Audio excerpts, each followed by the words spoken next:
নেতৃবৃন্দ আছেন, যে যে সংগঠন আছেন, কে কোথায় আছেন দেখার বিষয় না।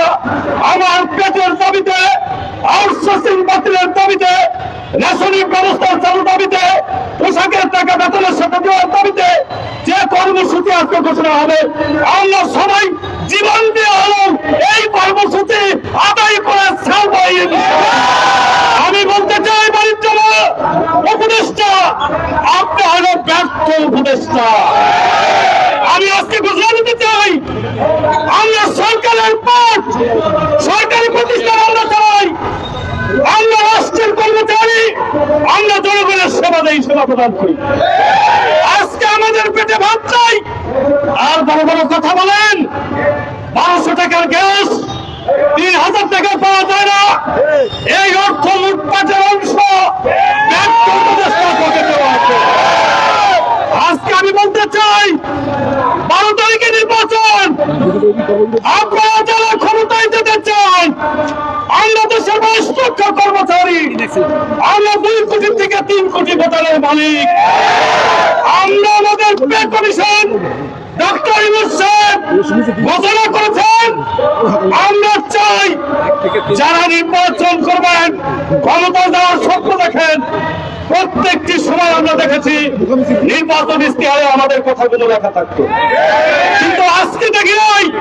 আজকে বলতে চাই, যদি 22 লক্ষ ভোটার আশা যারা করবেন, তারা আমাদের পে কমিশন বাস্তবায়ন করার জন্য 24 ঘন্টার মধ্যে বিবৃতি দিবে। আর যদি তারা দেন, যারা আমাদের জন্য বলবে, আমরা কর্মচারীরা তাদের কথা চিন্তা করব। এই কথাটা মনে রাখবেন। আমি আমার বক্তব্য দীর্ঘায়িত করব না। ডক্টর ইউনূস সাহেব, আপনার সময় শেষ, 12 দিন আছেন। আমি আজকে প্রধান সমন্বয়ককে বলবো, সারা বাংলার কর্মচারীরা যেভাবে প্রতিবাদ করেছে, পে কমিশনের জন্য মাঠে নেমেছে, তাদেরকে আন্তরিক অভিনন্দন। এবং আপনি ঢাকায় ডাকুন, আমরা চলুন ঘেরাও করবো। এবং আমরা কি করতে পারি, সাংবাদিক ভাইরা, আমরা যেদিন ঘোষণা হবে আমাদের কর্মসূচি কিভাবে বাস্তবায়ন করব, প্রয়োজন হলে মৃত্যুবরণ করবো। কর্মচারী ভাই বোনেরা, দীর্ঘক্ষণ আপনারা এখানে উপস্থিত হয়েছেন, আছেন। আমাদের মুখ্য সমন্বয়ক, আমাদের লুৎফর সাহেব বক্তব্য দেবেন, তাদের বক্তব্য শুনবেন। এবং আইন শৃঙ্খলা বাহিনী ভাইয়া আমাদেরকে সবসময় সহযোগিতা করেছে এবং আন্দোলনের প্রতি তাদের মৌলিক সমর্থন আছে, তাদের ভুল বোঝার কোনো কারণ নেই। আমরা যারা আছি আইন শৃঙ্খলা সরকারি কর্মচারী কিন্তু এক জিনিসই, তারা ডিফেন্স, আমরা সিভিল।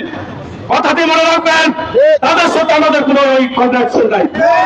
কন্ট্রাকশন আছে যে সমস্ত পদার্থ এই উপদেষ্টারা হাজার হাজার কোটি টাকা লুটপাট করলেন, প্রত্যেকটার হিসাব দিতে হবে। আমরা খেতে পাই না, পেটে উতরায়, আমরা আমাদের অধিকার লড়ে রাজপথে আসতে চাই নাই। প্রত্যেকটি অফিসে কর্মসূচি করেছি। আজকে আমাদের ওই সমস্ত ব্যর্থ উপদেষ্টারা চেষ্টা করছেন যমুনা ঘেরাও করার জন্য কর্মচারীদেরকে উদ্বুদ্ধ করতে।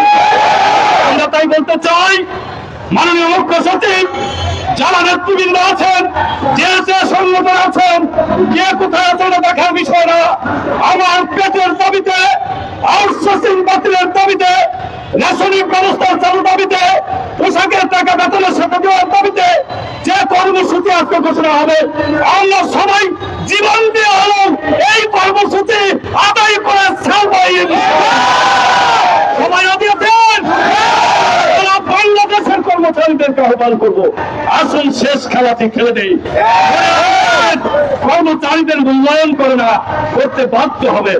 আমি আমার বক্তব্য দীর্ঘায়িত না করে, আপনারা দীর্ঘক্ষণ সময় দিয়েছেন, আপনাদেরকে আন্তরিক ধন্যবাদ। মিডিয়া ভাইদেরকে, আইন শৃঙ্খলা ভাইদেরকে, বিভিন্ন জায়গায় নেতৃবৃন্দ এসেছেন, অনেকে বক্তব্য দিতে পারেন নাই, বিদায় রাগ করবেন না।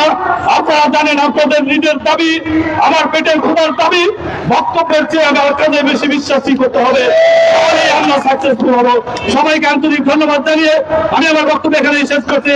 খোদা হাফেজ, বাংলাদেশ জিন্দাবাদ। আবার দেখা হবে যেদিন সমন্বয়ক আমাদেরকে সমাবেশে ডাকবে, সেদিন আপনাদের সাথে দেখা হবে। ধন্যবাদ।